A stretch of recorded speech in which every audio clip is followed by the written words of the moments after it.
সাধু বাবা, এই বাচ্চাটার মাথায় আপনার আশীর্বাদের হাত একটু ছুঁয়ে দিন দয়া করে।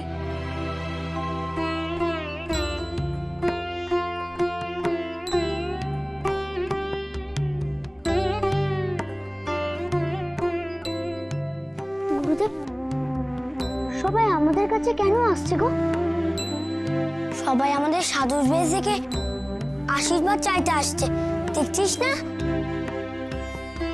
কিন্তু এমন করে আমাদের যেতে তো অনেক দেরি হয়ে যাবে। আমাদের তো তাড়াতাড়ি হিমালয়ের পথে যেতে হবে। একদিন জগৎ সংসারের সবাই আসবে তোর সাহায্যের জন্য, তখন তুই কি করে তাদের ফেরাবি লোকনাথ? চলো গুরুদেব, আমরা এগোই, আমরাও কোথাও থামবো না। লোকনাথ, অত তাড়াতাড়ি যাস না ভাই, এমনিতেই আমার বড় খিদে পেয়েছে। হাঁটার জন্য হাত পায়ে বল পাচ্ছি না, 3 দিন তো কিছুই খাইনি। এখন খিদে তেষ্টাকে প্রশ্রয় দিস না বেনি। কালীঘাটে থাকাকালীন আমি তোদেরকে উপবাসের শিক্ষা তো দিয়েছি। আমার খিদে পাইনি গুরুদেব, এভাবে আমি এখনো অনেক দূর যেতে পারবো। তোর মতো আমার খিদে তেষ্টা যদি না পেত তাহলে খুব ভালো হতো। সেই জন্যই তো তোকে লোকনাথকে অনুসরণ করা শিখতে হবে বেনি। ওকে দেখে তুই মনে জোর আন।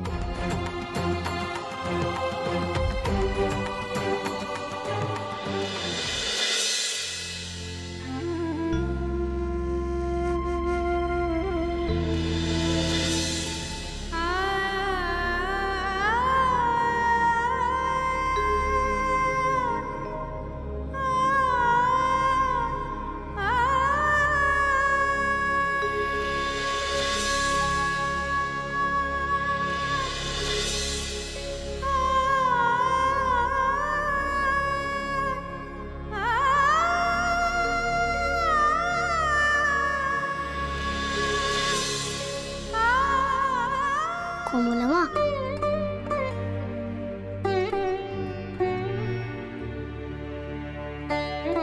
সারাদিন লোকনাথের জিনিসগুলো নিয়ে বসে আছো, কিচ্ছুতে দাঁতে কাটোনি। একটু কিছু না খেলে তোমার যে শরীর খারাপ করবে।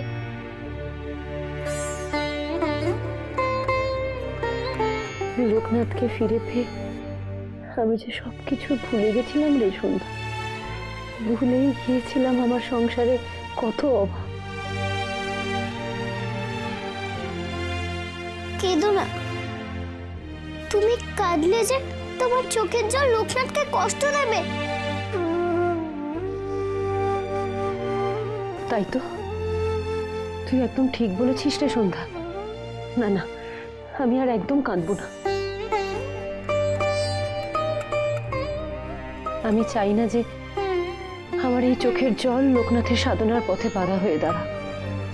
তুই দেখিস সন্ধ্যা, আমার যতই কষ্ট হোক আমি আর একদম কাঁদবো না। আমি তোমাকে কষ্ট পেতে দেবই না। পিসি আর তোমার সব দেখাশোনা আমি করব। নাও এখন এই বাতাসাটুকু খেয়ে জল খাও তো দেখি, তারপর চলো। সবার জন্য রান্না করতে হবে তো। গৌরী দাদা, শিব দাদার খিদে পেয়েছে। পাকা বুড়ি আমার, আর তোর তোর বুঝি একটুও খিদে পাইনি? না, আমার রাতে বাতাসাটুকু খেলেই হয়ে যাবে।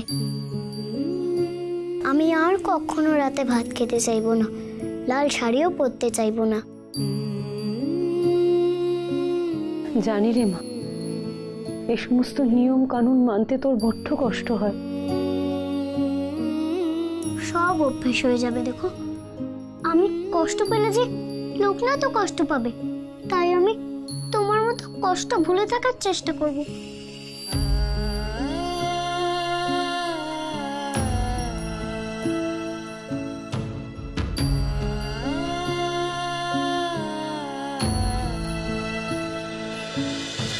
আমি আর পারছি না গুরুদেব, এখানে একটু বসি, আমার মাথা ঘুরছে। বেনি, বেনি আমার কথা শোন। যতক্ষণ দিনের আলো থাকছে ততক্ষণ আমাদের হাঁটতে হবে। এইভাবে বিশ্রাম নিয়ে চলতে থাকলে আমরা হিমালয়ে পৌঁছবো কি করে? দেখেছিস তো বেনি, গুরুদেব তো বলছে যতক্ষণ দিনবেলা আছে ততক্ষণ আমাদেরকে হাঁটতেই হবে, অন্তত সেটুকু চল। আমি আর পারছি না, খুব ক্লান্ত লাগছে।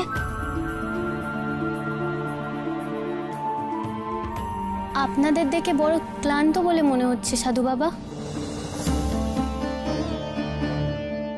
এই বালক সন্ন্যাসী তো একেবারে নির্জীব হয়ে পড়েছে। তাই বলে কি আপনারা যদি দয়া করে আমাদের গৃহে অতিথি হন, আপনাদের সেবা যত্নে কোনো ত্রুটি হবে না। মাফ করবেন মা জননীরা, আপনাদের অনুগ্রহের কথা আমরা কোনোদিন বিস্মৃত হব না। কিন্তু আমরা ভ্রাম্যমান সন্ন্যাসী, কারোর ঘরে থিতু হওয়া আমাদের পক্ষে সম্ভব নয়। পথই আমাদের আশ্রয়।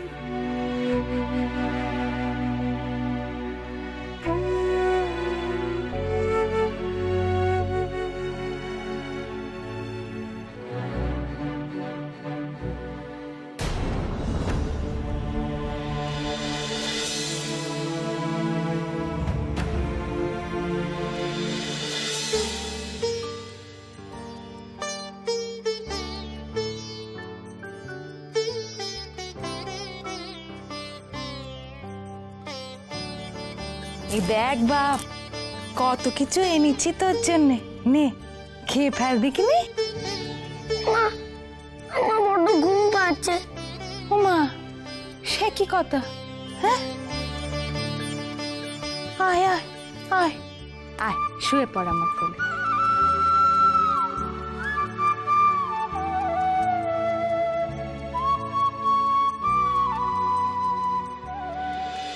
বেনি, বেনি, বেনি উঠে পড়। বেনি।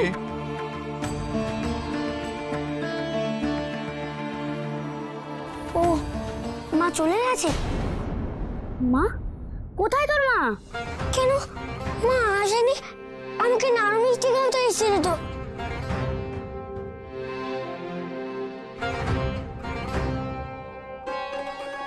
ছি বেনি, তোর শরীর মন এখনো গৃহের আরাম আয়েশ খুঁজছে। তা যদি ছাড়তে না পারিস তাহলে সাধনার পথ তোর জন্য নয়। তুই লোকনাথকে ছেড়ে ফিরে যেতে পারিস। না না, আমি লোকটাকে ছেড়ে যেতে পারবো না। চল লোকটা।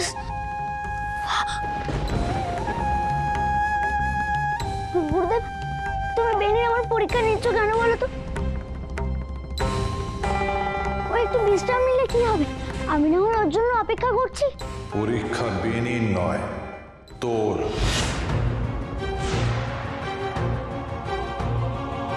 বেনিও তোর পিছু টান লোকনাথ।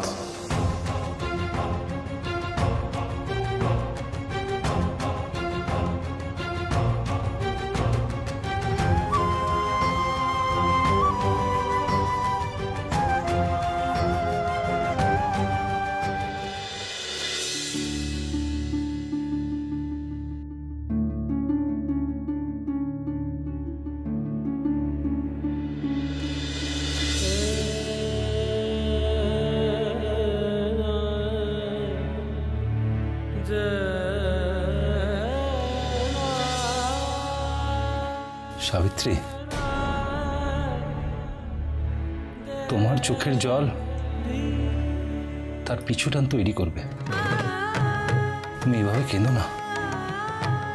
বাচ্চা আমার খেতে বড় ভালোবাসতো গো। পথে ঘাটের এত কষ্ট তো সহ্য হবে তো? সাবিত্রী, কথায় আছে, কষ্ট করলে তবে কেষ্ট মেলে। তোমার ছেলে সাধক হলে তবে না সবাই তোমায় বেনির মা বলে জানবে। আর সাধনার কঠিন পথ অতিক্রম করে তবে তো বেনি সাধক হবে। আর সেই চলার পথে না তুমি না আমি কেউ সঙ্গ দিতে পারবো না। একজন পারবে গো, লোকনাথ। আমি জানি সে কখনো আমার ছেলের সঙ্গ ছাড়বে না গো, কখনো ছাড়বে না। বেনিকে একা ফেলে কি করে যায় গুরুদেব? আমরা দুজনে যে একসাথে বেরিয়েছি। লোকনাথ, একটা কথা মাথায় রাখবি, সাধন পথে তুই এগোবি, তার জন্য বেনি কেন অন্তরায় হবে? বেনির সাধনার পথের অন্তরায় কি তুই? এখন থেকে আর কোনো পিছু টান রাখলে চলবে না লোকনাথ। লক্ষ্যের দিকে এগোতে হবে তোকে।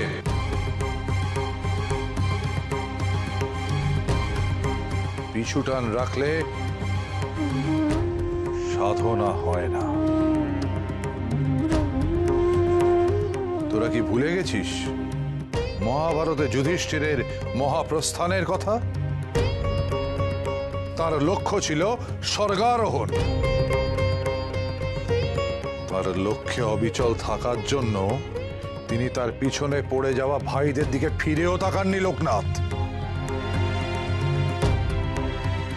তোকেও তাই হতে হবে। তোর এখন একমাত্র লক্ষ্য হলো দেবাদিদেব মহাদেবের কাছে পৌঁছানো। তুই এগিয়ে যা লোকনাথ।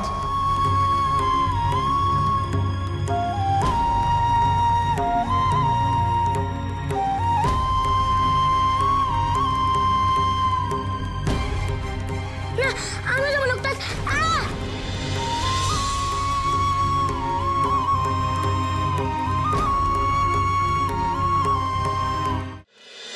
লোকনাথ,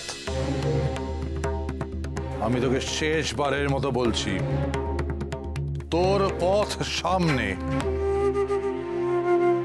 বেনি যে আমাকে ডাকলো গুরুদেব।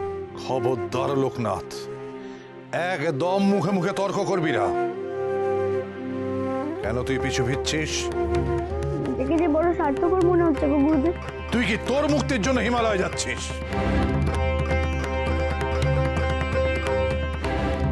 তুই যাচ্ছিস সমগ্র মানব জাতির মুক্তির জন্য।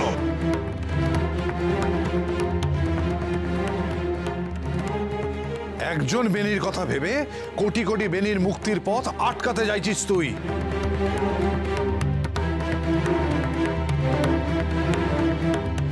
তোদের কথা ভাববি না লোকনাথ। তুই এগো লোকনাথ, আর ঠিক সময় তোর কাছে চলে যাব। গুরুদেব ঠিকই বলেছে, তুই তো সবার কষ্ট দূর করার জন্য এসেছিস। তুই সবার কথা রাখতে না পারলে আমার খুব কষ্ট হবে।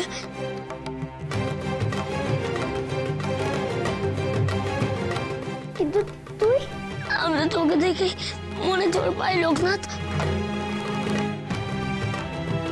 প্রতিজ্ঞা কর, তুই পৃথিবীর তাকাবি না। আমার দিব্যি রইল।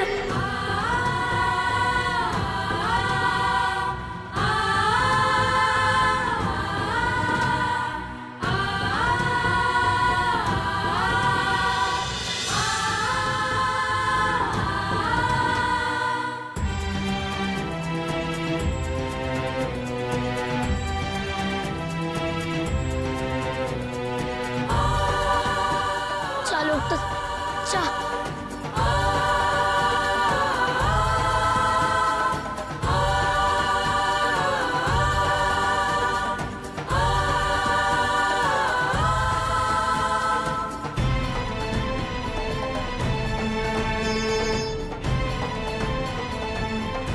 এবারে তুই কি করবি বেনি? সবার কথা ভাববি নাকি নিজের খিদে, তেষ্টা, আলস্যকে প্রাধান্য দিবি? এবার এটা তুই ঠিক কর। আমি কিচ্ছু বলে দেব না।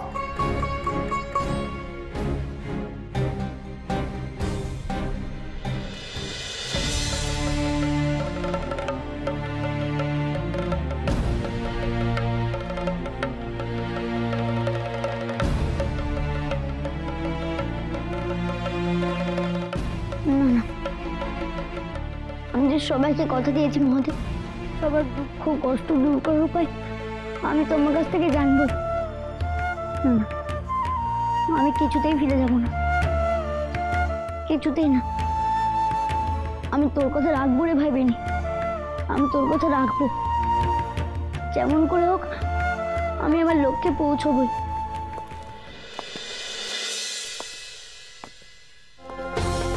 ঘরে একটা পায়ের আওয়াজ শুনলাম না? না না, আমি পেছনে ঘুরবো না। কে এলি বেনি? না লোকনাথ,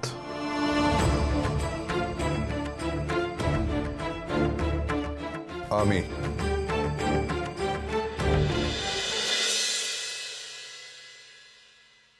বেনি, বেনি, ওঠ বাছা। আর কত ঘুমাবি? ওঠ।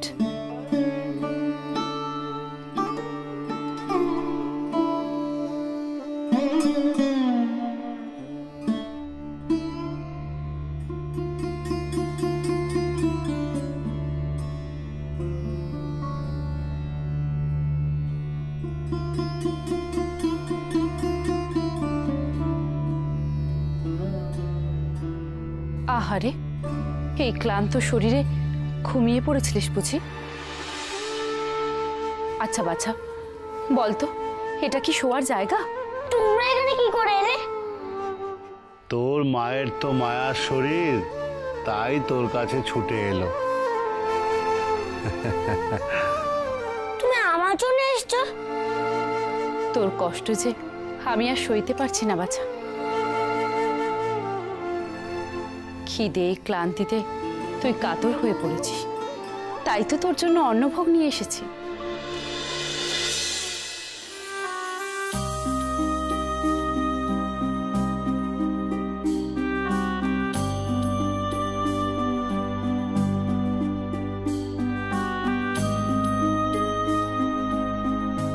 এ তো সব আমার জন্য।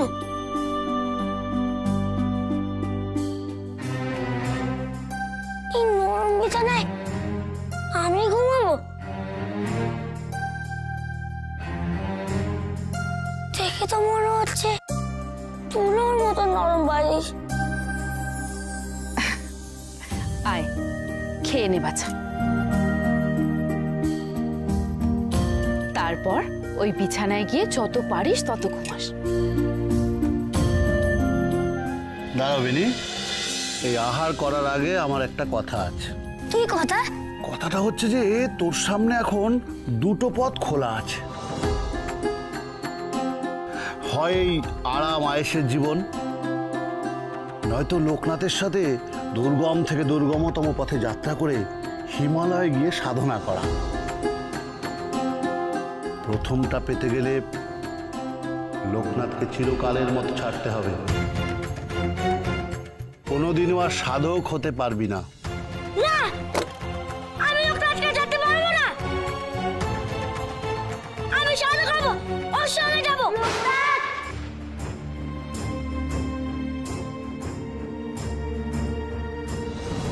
আমাকে তবে স্বপ্ন দেখছিলাম। তোর সামনে এখন দুটো পথ খোলা আছে। হয় এই আরাম আয়েশের জীবন, নয়তো লোকনাথের সাথে দুর্গম থেকে দুর্গমতম পথে যাত্রা করে হিমালয়ে গিয়ে সাধনা করা। প্রথমটা পেতে গেলে লোকনাথকে চিরকালের মতো ছাড়তে হবে। কোনোদিনও আর সাধক হতে পারবি না। শিবশম্ভ কি আমার ওইখানে ছিল? না না, আমি তো লোকনাথের কাছে যেতে চাই। খিদে তেষ্টা সব সহ্য করে নেব, কিন্তু লোকনাথকে ছেড়ে থাকার কষ্ট আমার সইবে না।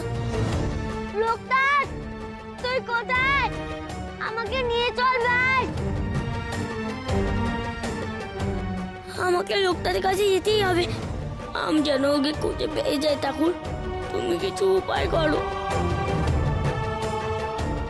আমি আসছি লোকনাথ, দাঁড়া।